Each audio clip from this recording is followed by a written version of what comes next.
नमस्कार, मैं नेहा गुप्ता। आज अंतर्मन की टीम से मैं आज थोड़ा सा एंजाइटी के बारे में डिस्कस करना चाहूँगी। मोस्टली एंजाइटी आजकल बहुत कॉमन है और लोगों को समझ में ही नहीं आता कि बॉडी उनकी जो चेंज हो रहा है, जो घबराहट हो रही है, वो किस वजह से हो रही है। और एंजाइटी किसी भी वजह से हो सकती है। It can be because of exam. कल एग्ज़ाम है, उसकी प्रिपरेशन नहीं है, या उसकी प्रिपरेशन है तब भी कहीं ना कहीं बैक ऑफ द माइंड में एक एंजाइटी रहती है, घबराहट रहती है कि एग्ज़ाम है, कल कैसा होगा, क्वेश्चन पेपर में क्या आएगा।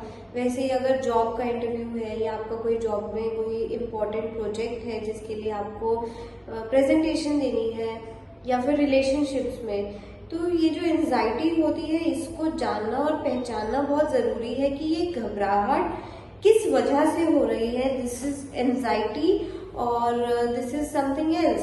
स्ट्रेस, एक कॉमन स्ट्रेस हम सबको ही होता है डे टू डे लाइफ में, जिसकी वजह से हम लोग अपनी परफॉर्मेंस को, चाहे वो कोई भी हो, हाउस होल्ड हो या फिर वो जॉब हो, चाहे वो स्कूल में परफॉर्मेंस हो, क्लास में हो, कॉलेज में हो, तो वो स्ट्रेस की वजह से हम अपनी परफॉर्मेंस को बेस्ट करने की कोशिश करते हैं। पर जहाँ कहीं हमें कहीं लगता है कि वी आर लैकिंग, वहाँ हमारी एंजाइटी आ जाती है। और एंजाइटी को समझना और उस पर काम करना बहुत ज़रूरी है। तो एंजाइटी की अगर बात करें तो एंजाइटी बॉडी में अलग अलग जगह पर अपनी पेन को क्रिएट करती है। कईयों को लगता है यहाँ पे कुछ हो रहा है, हैवीनेस लग रही है। मोस्टली लोगों को यहाँ पे कुछ होता है। ये कुछ पॉइंटर्स हैं जो कि एंजाइटी के लिए है। पेट में होता है, सर में होता है। सर में हम लोग माइग्रेन में उसको फिर कन्वर्ट करते हैं कि माइग्रेन का पेन है। कुछ पॉइंटर्स होते हैं, ये हो गया, ये हो गया। आईज में हैवीनेस हो जाती है। और मोस्टली यहाँ पे और यहाँ, ये जो एरिया दो है, यहाँ पे पेशेंट्स को बहुत ज़्यादा घबराहट होती है। और कई बार उनको लगता है कि हार्ट अटैक तो नहीं है, हार्ट में दर्द हो रही है। मोस्टली लोग आते हैं, हमने ईसीजी करा ली है, हमने कार्डियो को दिखाया है, हमें बहुत पेन हो रही थी, बट डॉक्टर ने बोला कि हार्ट का प्रॉब्लम नहीं है, this might be because of anxiety. तो डेली बेसिस पे अपनी एंजाइटी पे काम करना बहुत ज़रूरी है। और पहले उसको, एंजाइटी को पहचानना ज़रूरी है कि हमारी एंजाइटी किस वजह से हमें हो रही है, हमारे ट्रिगर्स क्या हैं एंजाइटी के। तो हमें अपना कॉग्निटिव रीफ्रेमिंग करनी पड़ेगी। कॉग्निटिव रीफ्रेमिंग की अगर मैं बात करूँ, कॉग्निटिव रीफ्रेमिंग मतलब हमें अपने विचारों को, अपने आप को उस चीज़ में पहले हमें पॉइंटर्स बनाने होंगे कि जब भी हमें एंजाइटी होती है या जहाँ घबराहट होती है जिस भी बॉडी पार्ट में, पहले आप अपने बॉडी पार्ट को आइडेंटिफाई करिए कि कौन से बॉडी पार्ट में आपको वो एंजाइटी हो रही है। और उसको आइडेंटिफिकेशन के बाद आप अपना कॉग्निटिव रीफ्रेमिंग करिए, जिसमें आप अपने थॉट्स को रीफ्रेम करेंगे। थॉट्स को रीफ्रेम करना बहुत ज़रूरी है। पेशेंट्स कई बार पूछते हैं मुझसे कि हम थॉट्स को कैसे रीफ्रेम करते हैं। तो हम लोग पेशेंट्स के साथ बहुत सारी टेक्निक्स के साथ काम करते हैं, जैसे कि सीबीटी हो गई, कॉग्निटिव बिहेवियर थेरेपी, जिसमें हम ऑटोमेटिक थॉट्स के थ्रू पूरा स्ट्रक्चर बना के पेशेंट्स को बताते हैं, क्लाइंट्स को बताते हैं कि आपको अपने थॉट्स को कैसे रेगुलेट करना है। अगर एंजाइटी नॉर्मल रेंज पे है कि आप उसको डे टू डे हैंडल कर पा रहे हैं, गुड इनफ।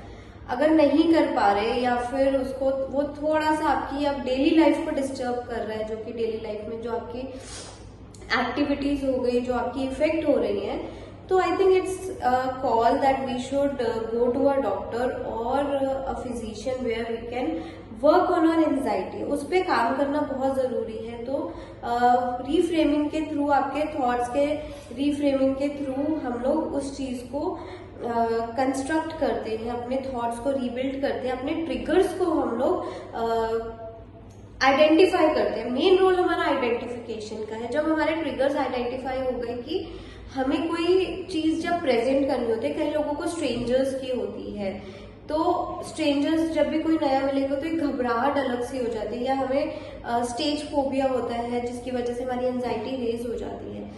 तो हमारे ट्रिगर्स जो इम्पोर्टेंट है हमें आइडेंटिफाई करना, उसके बाद हम उस पर वर्क करते हैं। तो बहुत सी टेक्निक्स होती हैं। अगर मैं टेक्निक्स की अब बात करूँ, आइडेंटिफिकेशन आपने करी, अगर मैं टेक्निक्स की बात करूँ एंजाइटी के लिए, तो एंजाइटी की बहुत सारी टेक्निक्स होती हैं जिसके थ्रू हम काम कर सकते हैं। जैसे कि मैंने आपको CBT बताया, कॉग्निटिव बिहेवियर थेरेपी हो गया, कॉग्निटिव रीफ्रेमिंग ऑफ थॉट्स हो गया।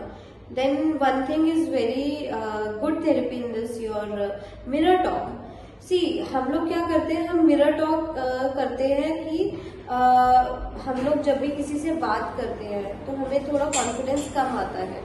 तो जब हम मिरर टॉक करते हैं तो उसमें हमारे को खुद से बात करनी है और खुद को हमें रीफ्रेम करना है कि हम लोग कॉन्फिडेंट इनफ है अपने आप को फेस करने के लिए, और उसके लिए बहुत जरूरी है मिरर टॉक करना। आप जब ट्राई करिए, आप मिरर टॉक आप करेंगे, try to get connected with yourself. अपने साथ आप जब कनेक्टेड फील करेंगे, आपको फील होगा डे बाय डे आपकी एंजाइटी कम हो रही है। और मिरर टॉक में आपके पास कोई भी नहीं है, it's you and the mirror and you are talking to your self.